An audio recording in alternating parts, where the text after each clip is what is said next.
하나님 너무나 부족한 종을 단위에 세우셨습니다. 부족한 것은 가려주시고 하나님께서 전하시고자 하는 그 말씀만 우리 성도들 마음속에 깊이 새길 수 있도록 도와주옵소서.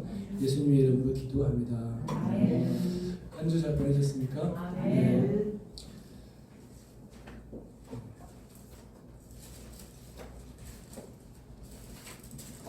우선 PPT 하나 띄워주시겠어요? 여러분 나태주 시인 아시죠? 그리고 이 시도 많이 풀꽃이라는 시인데 많이 유명한 시일 겁니다. 한번 같이 읽어보겠습니다. 시작. 자세히 보아야 예쁘다. 오래 보아야 사랑스럽다. 너도 그렇다. 부부들이 여기 떨어져 앉으셨는데 우리 허경무 성도님하고 김지영 집사님 보시면서 한번 해보실래요? 다시 해보겠습니다. 시작. 자세히 보아야 예쁘다. 오래 보아야 사랑스럽다. 너도 정말 그렇습니까? 지금쯤 한 20년, 30년 사실 부부들은 아유 뭐 보면서 그냥 징그럽다고 떠나서 하시겠죠. 자, 오늘 제목이 보시기에 심히 좋았다는데 하나님께서 우리를 보실 때 어떤 마음일까를 한번 생각해 보았으면 좋겠습니다. 자제분이 있으신 분도 있고 또 요즘은 사실 이제 결혼 안 하신 분도 있고 자식이 그때 우리 허경무 성도님하고 이제 선생님 같이 식사를 했는데 제가 또 자제분 어떻게 돼서 물어봤더니 자식이 없다고 하시더라고요. 그래서 좀 제가 신뢰를 보냈나 생각이 들었는데 또 자식이 없는 분들이 있어서 자제분에 대한 자녀에 대한 이야기를 할 때 조심스러운 부분도 있지만 어찌됐든 나 또한 누군가의 자식이었지 않습니까? 그러면 내 부모님이 나를 어떻게 보셨을까 하는 마음으로 오늘 말씀을 들으시면 좋을 것 같습니다.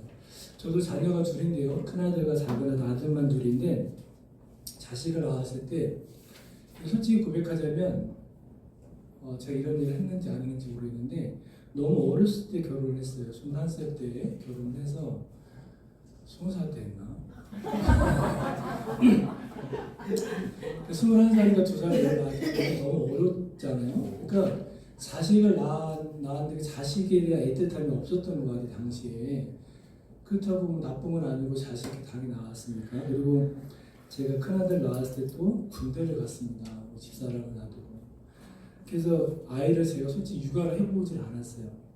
그래서 그런 게 아쉬움도 있고 어쨌든 자녀가 키우면서 그래서 못해준 사랑을 주려고 뭐 부유하지 않았지만 원하는 걸 다 해주려고 많이 노력하면 살았죠. 그래서 빚도 많이 지고 그렇게 살아서 오히려 그 젊었을 때 빚진 것이 나중에 아이한테 큰 도움이 안 되더라고요. 이 말은 좀 개인적인 얘기는 어쨌든 자식이 너무 사랑스러우니까 부모로서 잘해주고 싶잖아요. 그리고 자식을 낳아서 내가 이 자식을 개인하다 이런 생각 해보신 분 있으세요?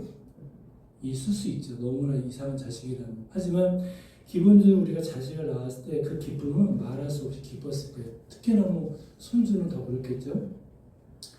그래서 요즘에 저도 손주를 낳아가지고 아들이 손주 보러 다니느라고 저녁에 막 2-3시간을 손주를 보러 다닙니다. 그래서 뭐 이렇게 피곤하지 않으시냐 물어보는데 피곤할까요? 네, 물론 피곤하겠죠. 근데 너무 행복한 거예요. 오히려 자식이 힘들어요. 아빠 얘 좀 데려가. 너무 사랑스럽죠. 네.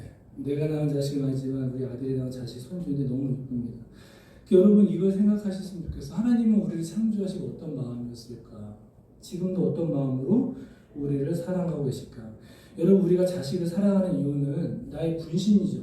나를 보는 것 같고 나의 분신이기 때문에 사랑을 합니다. 자, 하나님 또한 우리를 창조하실 때 31절에 보니까 어떻게 말씀하고 계시냐면 하나님이 지으신 그 모든 것을 보시기 어떻더라? 심히 좋았다. 그냥 그러니까 해와 달을 만드시고 빛을 만드시고 뭐 생명체를 만드시고 좋았더라는데 마지막 날 인간까지 창조하시고 그 모든 걸 보시고 통틀어서 어떻게? 너무너무 좋았다. 그렇게 말씀하시는 거예요. 하나님의 마지막 작품인 우리 인간들을 만드시고 심히 좋았다라고 이야기하고 있습니다. 즉 하나님께서 사랑으로 만드신 우리 창조물과 인간들은 어떤 존재일까? 하나님한테 기쁨의 존재인 거예요. 그러니까 하나님은 하나님 만들어 놓으신 세상 창조물과 인간들 보시면서 기뻐하시겠죠. 내 사랑스러운 산과 바다, 내 사랑스러운 이 인간들. 그러면 하나님께서 우리 인간들을 창조하신 이유가 우리 인간들의 삶의 이유와 목적이 되어야 되겠죠. 그런 거 오늘 우리가 말씀을 통해서 한번 살펴보았으면 좋겠습니다. 우리 4절, 오늘은 본문이 없지만 창세기 2장 4절에 보면 이렇게 말씀합니다. 빛이 하나님이 보시기에 좋았다. 하나님이 빛과 어둠을 나누시고, 그러니까 하나님이 세상을 창조하실 때 가장 먼저 만드신 게 무엇입니까? 빛이에요. 빛. 그러니까 빛을 만들었다고 하는 것은 그만큼 빛이 중요한 거겠죠. 그리고 그 점에 보면 태초에 하나님이 천지를 창조하실 때 땅이 혼돈하고 공허함에 흑암이 깊음이 있다. 그러니까 흑암이 있는 곳에 빛이 만들어진 거예요. 그죠? 그러니까 우리 인생에 있어서 하나님이 빛을 만들었다고 하는 것은 우리 인생 또한 세상에 살면서 어떤 존재로? 빛의 존재로 살아가는 의미라고 생각이 됩니다. 그리고 하나님이 보시기에 좋았다는 표현은 7번 나오거든요. 10절, 12절, 18절 이렇게 보면 빛을 만들고 그 다음에 땅과 물을 만들고 좋았더라 7번 말씀하시는데, 이 좋았더라라는 표현은 하나님이 의도하신 대로 창조가 되었다는 것을 말씀하고 그 다음에 선하게 창조되었다는 것을 말씀해 주고 있습니다. 믿으십니까? 그러니까 이 세상 피조물이나 여러분이 저는 선하게 만드신 거예요. 하나님. 그죠? 악하게 만드는 게 아니죠. 그리고 히브리어로 이 좋았다 표현은 토부인데 많이 들어보셨을 거예요. 토부라는 뜻은 좋다, 충실하다, 아름답다, 존귀하다, 복되다 이런 뜻이 있어요. 제가 한번 말씀드린 것 같은데 우리 가게에 있는 그 건물 이름도 토부하우스예요. 그 권사님인데 목사님이 건물 이름을 토부하우스 지어줬다 하더라고요. 어쨌든 그 토부라는 뜻은 좋다, 선하다, 귀하다, 복되다 그런 뜻입니다. 그러니까 우리가 하나님이 좋았다라고 표현하실 때는 복되고 즐겁고 선하고 이런 표현들이 다 포함되어 있는 거예요. 그리고 하나님께서 인간을 만드실 때 선하게 만드셨기 때문에 악은 존재하지 않았죠. 여러분, 그런데 우리가 그 이론 중에 성악설이 있고 성선설이 있잖아요. 여러분들은 어떤 걸 더 신뢰하세요? 사람은 태어나부터 악하게 태어났을까요? 선하게 태어났을까요? 네, 근데 말씀드렸잖아요. 여러분 자식 낳을 때 이 악한 자식하고 만들었습니까? 아들은 자식은 다 착하게 태어났죠. 자라면서 이상하게 되는 거죠. 하나님도 우리를 선하게 만드셨는데 인간들이 살면서 어떻게 되는 거예요? 악해지는 거잖아요. 여러분들이 자식 키우면서 악해져라 그렇게 키웁니까? 아니잖아요. 그러니까 하나님도 우리를 선하게, 우리도 자식을 선하게 만들었는데 태어나게 했는데 살면서 악이 우리에게 들어오는 거잖아요. 그래서 성경상 성서상은 성악설은 맞지 않습니다. 하나님이 우리를 선하게 창조하신 줄 믿습니다. 근데 세상에 악이 들어왔기 때문에 악하게 되는 거죠. 자, 하나님께서는 이 세상을 선하게 만드시, 이 세상을 인간으로 하여금 잘 선용이라고 하죠. 선하게 이용해서 삶을 복되게 하라고 말씀하신 거죠. 즉 하나님께서 이 세상을 만드신 목적대로 빛처럼 살아가라고 우리에게 말씀하신 줄 믿습니다. 저 여러분은 이 세상에 빛과 같은 존재로 살아가십니까? 누가 그런 얘기를 하죠. 이 세상에는 두 가지 인간이 존재한다. 세 가지 존재한다. 꼭 필요한 사람, 있어도 되고 없어도 되는 사람, 있어서는 안 되는 사람, 세 가지 사람을 분류해야 된다고 해요. 저와 여러분은 어떤 부류예요? 꼭 있어야 될 사람, 있어도 없어도 되는 사람, 아니면 없어야 될 사람. 하나님은 우리 인간을 이 세상에서 꼭 있어야 될 사람, 특히 하나님 믿는 우리는 꼭 있어야 될 사람을 부르신 거죠. 왜? 하나님의 사명을 감당하기 위해서. 마태복음 5장 16절에 이같이 너희 빛을 사람 앞에 비추게 하여 저희로 너희 착한 행실을 보게 하고 하늘에 계신 너희 아버지께 영광을 돌리게 하라 이렇게 말씀하고 있지 않습니까? 그러니까 솔직히 저도 여기서 설교를 하지만 장사를 하고 있는 입장에서 때로는 화가 나고 성질이 날 때도 있습니다. 이상한 사람들 만나면. 그러면 화를 내다가도 불쑥 만약에 그분이 내가 우리 교회에 가게에 교회 달력이 있어요. 교회 달력이 있는데 이 분들은 교회 다니시는구나 하면서 좋게 보시는 분들도 있잖아요. 자기 저 어떻게 교회 다니세요 이런 분도 있는데 교회 안 다니시는 분은 막 내가 화내고 막 짜증내면 교회 다니는 사람 맞아 이럴 수 있잖아요. 그죠? 늘 조심스럽죠. 물론 모든 행동들이 하지만 사람이다 보니까 화날 때도 있고 심리전 낼 때도 있지만 다시 돌아보게 됩니다. 그래서 오늘 말씀에 보면 14절하고 19절에 보면 하나님께서 해와 달을 창조하시는 거예요. 여러분 해와 달은 어떤 존재이죠? 낮에는 해, 밤에는 달. 어떻게 하죠? 세상을 비추죠. 근데 여러분 해와 달이 자신을 향해 비춥니까? 아니죠. 물론 해가 막 타면서 고통스럽고 그러지는 않겠지만 해와 달은 자신을 비추면서 어떻게 하는 거예요? 남에게, 세상을, 사람이 이렇게 하잖아요. 그러니까 그런 그 창조의 섭리를 보면 저와 여러분들은 어떤 존재, 빛과 같은 존재, 해와 달과 같은 존재로 살아야 된다는 것을 우리가 잊으면 안 됩니다. 그래서 낮의 해처럼 밤의 달처럼 그렇게 살 수는 없어요. 그런 찬양도 있지 않습니까? 그래서 에베소 5장 8절에 너희가 전에는 어둠이더니 이제는 주 안에서 빛이라 빛의 자녀들처럼 행하라 이렇게 말씀하고 있는 겁니다. 따라서 하나님께 부름받고 이 세상에 보낸받은 우리는 이 명령을 잘 감당하게 될 줄로 믿습니다. 그 다음에 하나님께서 해와 달이 아무런 유익이 없잖아요. 자기를 막 태우는 것이. 그래서 아무런 유익 없이 생물들로 하여금 생명력을 얻게 하듯이 우리도 이 세상 살면서 누군가에게 하나에게 생명을 줘야 돼요. 우리 그 허경호 성도님 이제 얼마 전에 같이 이제 저희랑 식사를 했는데 그 얘기를 한 번 더 하게 됐는데 이 소장님이 원래 믿는 분이 아니셨다고 해요. 그 사모님 믿는 분이라 결혼하기 위해서 교회 다니겠다고 거짓말하고 다녔는데 결혼했대요. 근데 다니다가 교회 다니기 싫으니까 가는 돈 많은 돈 신발가를 풀었다 뭐 이렇게 얻었다니까 사모님이 그럴 거면 교회 오지 말라고 해가지고 땡큐 하면서 안 가셨답니다. 그러다가 이제 멕시코 영사를 가서 거기서 그 너무 그 신실하게 믿는 기독교를 만난 거예요. 그래서 참 아이러니하게 그 자기 사모님한테 제가 볼 때 은혜를 처음에 못 받으신 것 같아요. 이럴 거면 교회 다니지 마라. 그럼 땡큐하고 안 나가는 거 아닙니까? 근데 멕시코 가서 그 두 부부가 너무 신실하게 하나님 믿으니까 이런 분들도 있구나 하나님 믿는 사람. 그래서 이제 감동에 대해서 교제하시면서 교회를 다니기 시작했다고 하면 지금은 신앙이 너무 좋으셔가지고 막 전도를 하시는 거예요 회사에서. 그래서 전도하신 분이 또 나오셨어요 경북에서는. 한 1년밖에 안 됐는데 교회 가서 성경 공부하고 막 그러신다는 거예요. 그러면서 제가 이 말씀 해드린 게 이분은 모태신앙인 사모님보다 신앙은 늦게 하나님은 늦게 믿었지만 또 어떤 삶을 사시는 거예요? 세상 사람들에게 그 사회에서 빛이 되시는 거잖아요. 생명을 주는 거잖아요.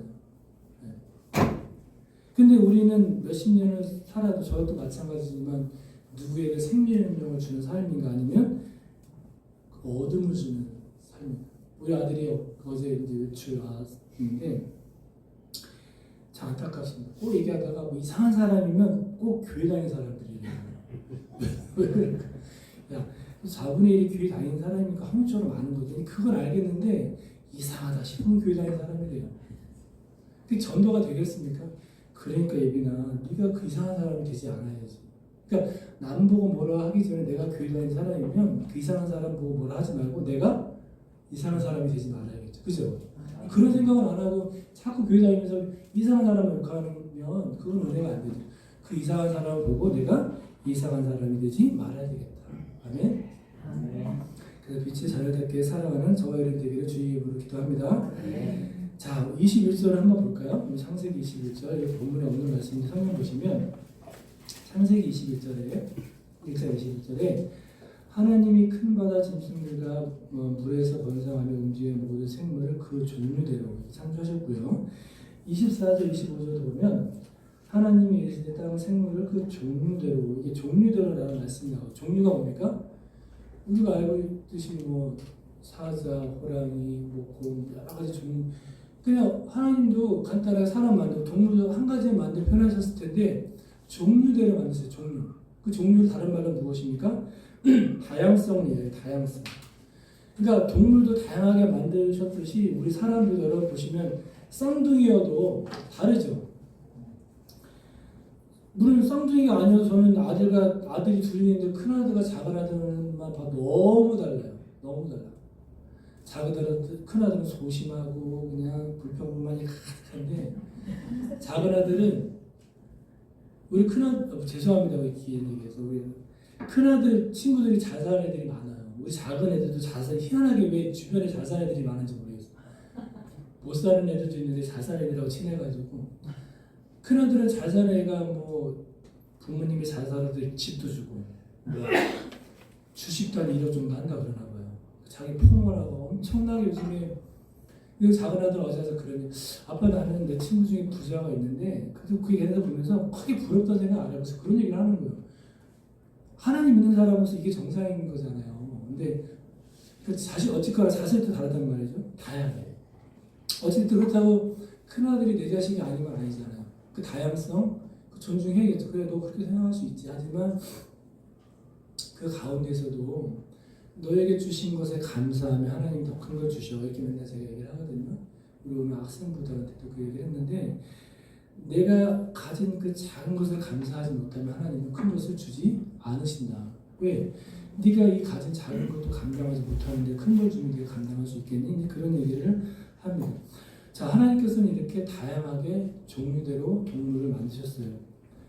그리고 하나님은 창조하실 때 뭐라고 말씀하셨죠? 하나님이 우리의 형상대로 이렇게 말씀을 우리. 그러니까 하나님 한 분이 아니라 우리라는 복수를 쓰잖아요. 여러분 잘 아시겠지만 우리는 누구예요? 성부, 성자, 성령. 그러니까 하나님은 한 분이지만 세 위격, 세 인격이 있는 거예요. 하나님이라는 위격, 성부라는 인격, 성자라는 인격, 성령이라는 위격의 다른 인격이 있는 거거든요. 그런 것처럼 우리도 아들이나 자식이 딸 낳았을 때 서로 다름을 인정해야 되고 하나님께서도 그렇게 다양성을 가지고 이 인간을 만드신 거예요. 그러니까 우리 인간이 다양한 건 하나님이 다양성을 통해서 그 다양성이 우리한테 어떻게 된 거예요? 투영이 된 거죠. 그러니까 미국 사람도 있고 한국 사람도 있고 아프리카 사람도 있는 거 아니겠습니까? 이렇게 다양하게 성품을 지닌 존재를 창조하셨기 때문에 우리는 어떻게 살아야 되는 거예요? 어떻게? 서로 협력해서 살아야 되는 거예요. 미국과 한국, 일본, 아프리카 다 협력해요. 여러분 저는 미국을 안 갔다 왔지만 미국이 인종차별이 엄청나게 심했잖아요. 흑인들을 엄청나게 무시했죠. 지금은 그런 것들이 없어지고 많이 평등해졌음에도 불구하고 여전히 백인 우월주의가 있죠. 제가 알기로는 특히 호주가 심하다고, 호주가 많이 좋고 특히 또 심했던 게 그게 세계사적 사건으로 나타나는 게 무엇입니까? 독일의 히틀러의 유대인 학살이죠. 왜? 독일 민족이 가장 우수해요. 우리 민족보다 우수한 민족은 있을 수 없다면서 유대인 학살한 거 아닙니까? 근데 여러분 아이러니하게 히틀러는 기독교가 종교가 무엇인지 아세요? 히틀러? 기독교였어요. 유대인 하나님 예수님을 죽인 민족 해가지고 유럽 사람들이 이스라엘 사람들을 그렇게 학대한 겁니다. 그러니까 성경에 보면 그런 말씀도 있죠. 왜? 그 핏값을 우리가 받겠다 그런 말씀이 있죠. 근데 그게 핏값이라 말하시는 분들도 있죠. 어찌됐든 그렇게 유럽 사람들이 그 이스라엘 사람들을 학대하는 과정에서 나온 게 극치에 이룬 것이 무엇입니까? 히틀러가 유대인을 학살하는 거예요. 다양성을 인정하지 않은 거죠. 자기 독일 민족을 우수하다고 해가지고 그렇게 학살을 했던 거 아니에요. 여러분 우리도 사우디 나갔을 때 돈 벌러 나갔지 않습니까? 그때 나가서 또는 우리 청년들이 그 호주 가서 비자 그 뭡니까 지금 그 홀리데이 비자라고 하나요? 그 워킹 비자 받아서 일하서 우리 조카도 그 호주 가서 그 뭐예요? 오렌지 따는 그 일했는데 엄청나게 무시하더니 한국 사람. 응? 우리도 여러분 그 동남아에서 온 사람들 무시하죠. 월급도 제대로 안 지금은 이제 많이 좋아졌지만. 근데 그게 기독교 하나님 믿는 사람이 그러면 되겠어요? 안 되겠어요? 하나님의 창조 섭리를 보면 다 같은 하나님의 자녀들이잖아요. 그래서 여러분 로마서 8장 28절에 보면 우리가 알거니와 하나님을 사랑하는 자 곧 그의 뜻대로 부르심을 입은 자들에게는 모든 것이 협력하여 선을 이룬다 이렇게 말씀하고 있습니다. 그래서 교회 내에서도 목사님과 장로님, 권사님들이 어떻게 해야 돼요? 목사님 마음대로 가는 것이 아니라 협력해서 선을 이루는 거죠. 그렇죠? 근데 이제 목사님이나 장로님들 또 자기 주장이 강해서 싸우는 교회들도 제법 있죠. 이런 것들은 자기가 잘났다고 이렇게 나오는 표현들이잖아요. 근데 하나님 앞에서는 잘난 것이 있을 수 없죠. 다양성을 인정해야 되는 거죠. 하나님의 섭리이야. 그래서 여러분 우리는 혼자 잘났다고 해서 막 이렇게 우쭐대거나 그럴 필요도 없고 그래서는 안 될 줄 믿습니다. 그래서 다른 사람을 함부로 깔보거나 평가해서는 안 되는 줄 믿습니다. 여러분도 우리 이웃들을 그래서 무시해서는 안 됩니다. 이웃을 사랑하지 않고 하나님을 사랑한다고 하는 것은 제대로 된 믿음일까요? 요한일서 4장 20절에 누구든지 하나님을 사랑하노라 하고 그 형제를 비유하면 이는 거짓말하는 자니 보는 바 그 형제를 사랑하지 아니하는 자는 보지 못하는 그 하나님을 사랑할 수 없느니라. 목사님도 설교하실 때 이런 본문 많이 드셨잖아요. 최근에 마태복음 하시면서도. 여러분 잘 생각해 보셔야 돼요. 내가 하나님을 정말 사랑하는지. 근데 여러분 하나님 사랑하는 게 쉬울까요? 사람을 사랑하는 게 쉬울까요? 네? 사람 사랑하는 게 쉬워 보이세요? 하나님 사랑하는 게 쉽지 않아요? 하나님 사랑하는 거는 드러나고 하나님 사랑합니다. 기도하고 교회 열심히 나오고 기도하고 헌금 많이 하면 하나님 사랑하는 것처럼 보이잖아요. 그죠? 근데 인간 사랑은 쉬워요? 내 자식부터 사랑하는 게 어려울 때 있잖아요. 자식이 속쓰릴 때 사랑하고 싶습니까? 이 왼손 남편이 속쓰릴 때 사랑하고 싶습니까? 힘들잖아요. 그죠? 그 사람 사랑하는 거 힘든 거예요. 사람 사랑하는 게. 근데 그 어려운 사람을 사랑하지 못하면서 하나님 사랑한다는 말은 어떤 말이라고요? 거짓말하는 거짓말. 그러니까 여러분 하나님 사랑한다고 말하려면 어떻게 해야 돼요? 네, 여러분 남편부터 아내부터 자식부터 사랑해야 될 줄 믿습니다. 사실은 목사님이 저보고 한 2달에 정도 설교를 맡기시는데 설교할 때마다 솔직히 많이 부담돼요. 목사님들은 그래도 세상에 좀 들여다보고 말씀 많이 보고 그리고 묵상하고 기도하면서 이렇게 늘 웬만하면 경건하잖아요. 근데 저는 이제 장사를 하다 보니까 마음이 많이 피폐해져 있어요. 장사하면서 집사람한테 많이 막 이렇게 잔소리를 하거든요. 싫은 소리도 하고 오늘 뭐 자세히 보아 이쁘다 오래 보아 이쁘다 했는데 자세히 보고 오래 보니까 이쁘지 않은 거예요. 싸우게 돼. 부끄럽죠. 사랑은 하는데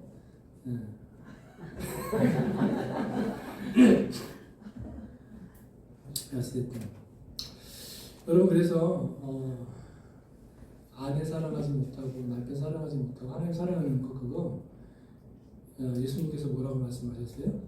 위선하는 자라고 위선하는 자. 여러분 교회 아무리 열심히 다니고 기도 열심히 해도 내 주변에 있는 사람 사랑 못하면 하나님 사랑하는 거 아닙니다. 아무리 교회 헌금 많이 하고 봉사 많이 해도 내 주변에 있는 사람 사랑하지 못하면 하나님 사랑하는 거 아닙니다. 자, 이렇게 하나님께서 완벽하게 이제 창조물들을 창조하셨는데 아까 말씀드렸죠? 그렇게 선하게 창조한 이 세상에 죄가 들어오면서 변질이 되고 오염이 됐잖아요. 여러분 그래서 로마서 8장 21절 23절에 오면 그 바라는 것은 피조물도 썩어짐의 종을 타는 데서 해방되어 하나님의 자녀들의 영광의 자유에 이르는 것입니다. 피조물이 다 그 창조하시되 죄송합니다. 피조물이 다 이제까지 함께 탄식하며 함께 교통을 겪고 있는 것을 우리가 아느니라. 여러분 하나님께서 이 자연을 창조하실 때 자연이 훼손되지 않았잖아요. 너무 깨끗하고 좋죠. 근데 우리 인간들의 필요에 의해서 자연이 훼손되죠. 막 산림을 파괴하고 뭐 이렇게 발굴하면서 그 자연이 훼손되고 산불도 많이 나고 막 그래요. 여러분 산불이 많이 나고 홍수가 많이 나는 이유 중에 하나가 무엇입니까? 우리가 자연을 훼손하기 때문에. 그리고 이제 코로나가 온 것도 우리 인간의 죄 때문이라는 말이 있는데 이게 무슨 말이냐? 인간의 욕심 때문에 자연들을 막 파괴했잖아요.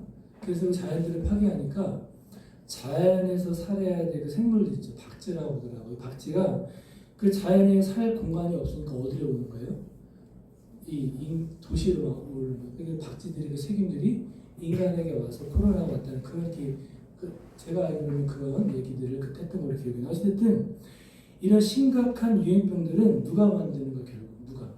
사람이 만드는 거. 사람. 인간의 욕심 때문에. 그 자연을 우리가 개발하고 하나님께서 정복하고 다스리라고 말씀하셨지만 그것을 어떻게 선하게 잘 사용해야 되는데 정복하라고 하니까 무조건 그냥 내 마음대로 이렇게 생각하는 것은 하나님의 창조 섭리에 맞지 않다는 것이죠. 그 여러분 이 정복하라는 말씀 보면 우리 창세기에 보면 정복하라는 말씀이 있죠. 정복이 이 땅을 밟는 거거든요. 여러분 땅을 어떻게 밟죠? 누군가가 이제 전쟁으로 이기면 그 땅을 밟긴 하지만 내가 그 살기 위해서 그 땅을 밟아야 되죠. 밟는 것은 그 그 땅을 내가 삶의 터전으로 삼는 거예요. 하나님께서 흩어지라고 했잖아요. 흩어져서 그 땅을 밟는 거예요. 정복하는 거예요. 살으라는 거, 터전, 정박하라는 거고, 다스리라고 하는 것은 내가 왕처럼 군림하라는 게 아니라 어떡하나? 여러분 2장 15절 보실까요? 창세기 2장 15절에 보면 여호와 하나님이 그 사람을 이끌어 에덴 동산에 두고 그것을 경작하며 지키게 하시고, 경작이라고 나와 있는데 세 번역에는 뭐라고 나왔냐면 돌보며 지키다 이렇게 표현해요. 그러니까 여러분 경작이란 말이 농사에서 쓰는 표현이잖아요. 우리가 농사 지을 때, 농사는 뭐 이렇게 안 짓는 사람이지만 여러분 이렇게 공부도 보시면 농사 지을 때 벼농사라든가 아니면 뭐 과일 농사 할 때 어떻게 합니까? 경작. 다스립니까? 다스리다는 표현에 뭐가 들어가요? 그 아끼고 돌보고 지키는 거죠. 죽지 않게 지키고 잘 자랄 수 있게 비료 주는 거잖아요. 즉 농부는 어떤 마음으로 이 농작물들을 가꾸죠? 어떤 마음으로? 자식과 사랑하는 마음으로 돌보잖아요. 그러니까 하나님께서 우리에게 정복하고 다스리라고 할 말씀은 어떤 마음을 가지고? 사랑하는 마음을 가지고 정복하고 다스리고 지키고 가꾸라는 표현이거든요. 근데 인간들이 이것을 무시하고 하나님이 우리에게 맡기신 거니까 내 마음대로 해도 돼. 그런 욕심과 과욕이 어떻게 된 거예요? 자연을 파괴하고 질병이 우리에게 들어가고 많은 심각한 피해를 주게 되는 거죠. 그래서 이런 죄가 우리 인간 속에 들어왔기 때문에 우리 인간들이 하나님을 멀리하게 되고, 하나님을 멀리하게 되므로 우리는 구원받을 수 없는 존재들이 되어버렸죠. 그래서 하나님께서 다시금 죄를 짓고 구원받을 수 없는 우리를 향해 누구를 보내주신 겁니까? 예수님을 보내주시고 우리를 구원받게 하신 것이죠. 여러분, 그래서 마지막 때는 어떻게 됩니까?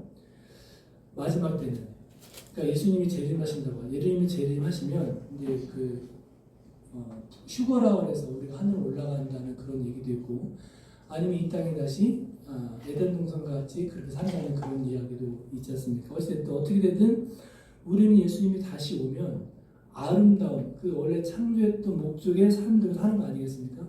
그래서 이사야 11장 6절 9절에 보면 그때의 이리가 어린 양과 함께 살며 푸름에 어린 염소와 함께 누우며 송아지와 어린 사자와 살찐 짐승이 함께 있어 어린 아이에게 끌리며 암소와 곰이 함께 먹으며, 이런 세상이 온다는 거예요. 아멘? 이런 세상이 오실 줄을 우리가 믿습니다. 그래서 예수님이 오시면 이렇게, 그래서 마지막에 뭐라고 되어 있냐면 이는 물이 바다를 덮음같이 여호와를 아는 지식이 세상에 충만할 것입니다. 여러분, 저나 여러분이나 이제 이런 말씀 드려서 죄송하지만 곧 하나님 볼 날이 얼마 안 남았죠. 오는 건 순서가 있어도 가는 건 순서가 없다고 하는 말도 있듯이, 나이가 많다고 먼저 가는 것도 아니고 나이가 적다고 이렇게 하는 건 아니겠지만 언젠가 하나님 볼 거 아닙니까? 그러면 여러분이나 저는 남은 인생에서 어떻게 살아가야 될까? 어떻게? 네? 그래서 저는 솔직히 장사를 하고 지금 이렇게 살아가고 있지만 좀 더 물론 이제 그 하는 속에서 하나님께 영광 돌리고 하나님 전도하고 그런 삶을 살고 싶지만, 그래도 좀 더 하나님과 가까이 되는 그런 뭐랄까 찬양도 많이 보고 기도도 많이 하고 그런 환경 속에서 살고 싶은 게 제 이제 꿈인데, 그걸 바라고만 있고 하지 않으면 언젠가 시간은 계속 흐르고, 그죠? 그런 시간들이 짧아질 거 아니에요. 그러니까 근데 우리 여전히 나이가 먹어도 돈을 좀 더 벌어야 되겠다, 좀 더 아늑하게 살아야겠다, 이런 생각들을 하잖아요. 그리고 제가 여러분들 유튜브 보시는지 모르겠지만 우리 애들은요, 청소년부 애들이 몇명 안 되지만 유튜브를 안 보는 것 같아요. 유튜브 얘기는 몰라요. 나보다 더 순진한 것 같아요. 너무 순진해요. 유튜브는 좀 제법 보는 편인데 거기 보면은 먹는 음식 나오는 유튜브도 많이 있죠. 근데 그런 거는 보지 않고 뭐 미친 맛집 아세요? 모르죠?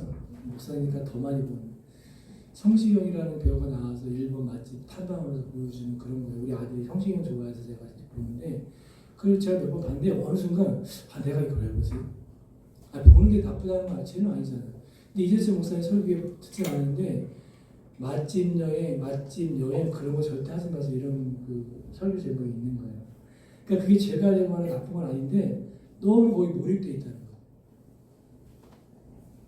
그러니까 맛집 보면서 나도 저기 한번 가봐야지. 여행 그런 거 나도 저기 한번 가봐야지.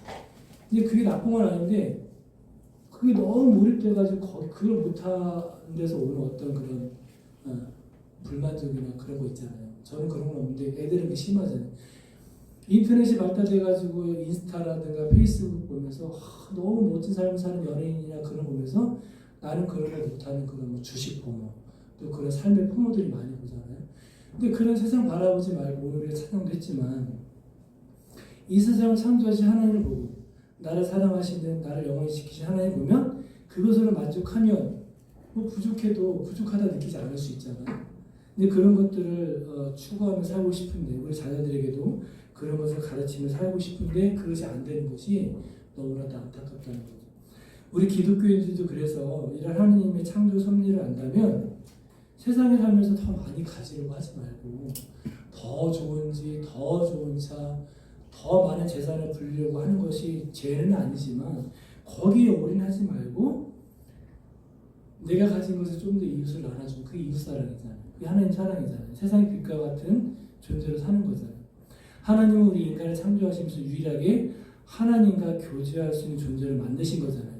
하나님은 늘 묵상하고 하나님이 나에게 원하시는 삶이 무엇일까 고민한다면 나가 가진 것을 좀 나눌 수 있는 하나님을 좀 더 사랑하고 이웃을 사랑하는 그런 삶이 될 줄을 믿습니다. 그것이 저와 여러분의 삶의 목적이 되기를 바랍니다. 전도서 12장 13절에 보니까 일의 결국을 다 들었으니 하나님을 경외하고 그의 명령들을 지킬지어다. 이것이 모든 사람의 본분이니라. 사람의 본분이 뭐라고요? 하나님을 경외하고 그의 명령을 지키는 것. 여러분 돈 많이 버는 게 사람의 본분이 아니라 잘 먹는 것이 사람의 본분이 아니라 어떤 것이 본분? 하나님을 경외하고 하나님의 명령을 지키는 것이 본분일 줄 믿습니다. 그 하나님의 명령을 제일 잘 지키며 사신 분이 누구십니까? 바로 예수님이잖아요. 예수님이 그래서 마태복음 22장 37절 40절로 뭐라고 말씀하십니까?